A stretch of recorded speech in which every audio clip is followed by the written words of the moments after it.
Kikosi cha Simba kimefanikiwa kumsajili kiungo mshambuliaji Ino Jospin Luemba, miongoni mwa wachezaji wenye ubora mkubwa, wenye ubunifu mkubwa. Ni miongoni mwa mchezaji ambaye anaweza kufanya majukumu mengi kwenye kiwanja.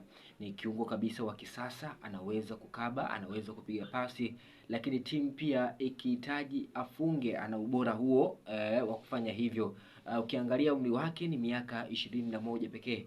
Unaona ni mchezaji ambaye moja kwa moja atakwenda kuongeza kitu katika safu ya ushambuliaji. Huyu jamaa ni playmaker typical, ni miongoni mwa wachezaji ambao wana ubunifu katika kutengeneza nafasi, na miongoni mwa silaha kubwa ni namna ambavyo anaweza kutengeneza nafasi. Lakini ukiacha tu kutengeneza nafasi, ni aina ya kiungo ambaye anaweza kupiga aina zote za pasi ambazo unazifahamu: pasi ndefu, pasi fupi, penetration pasi, na ni mtaalamu zaidi kwenye kutengeneza nafasi. Sasa tujaribu kuangalia kumwangalia kidogo huyu Ino Jospin Luemba, miongoni mwa wachezaji ambao wametambulishwa muda mchache kuanzia hivi sasa kwenye kikosi cha Simba.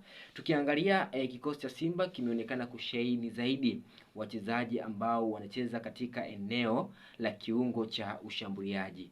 Kwa haraka kuna Elie Mpanzu, lakini tunaona kuna Goe ambaye amesajiliwa katika dirisha hili dogo.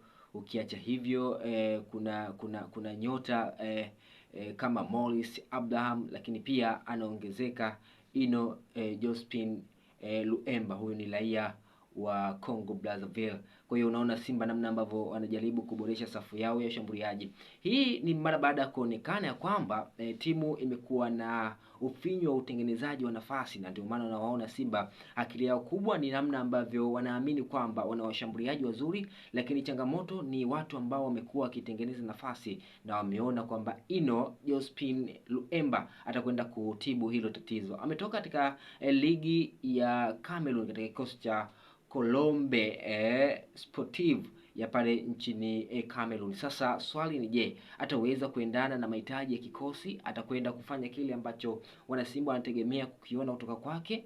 Na ukiangalia ligi ambayo anatoka ni ya Cameroon, sio ligi bora kama ligi ya Tanzania. Uhitaji wa Simba pia unaonekana kuwa ni mkubwa zaidi. Sasa mzigo mzito amekuja kukabidhiwa tena Ino Jospin Luemba. Ikumbukwe pia huu ni usajili ambao umefanywa na mwekezaji, ama tunaweza kusema kwamba mzabuni wa jezi J-Root. Hii ni moja kati ya ahadi yake ya kusema kwamba katika kila dirisha la usajili atasajili mchezaji mmoja kwa maana mwenye X factors ambaye atakwenda kuisaidia timu.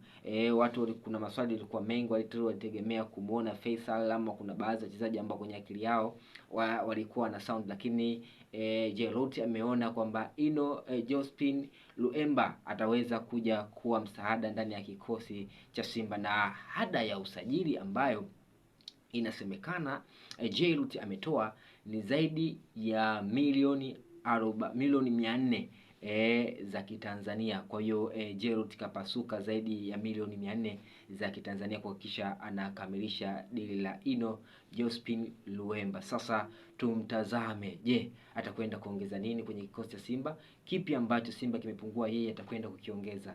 Langu jina ni Funga Meza Junior, na hii ni Funga Meza TV.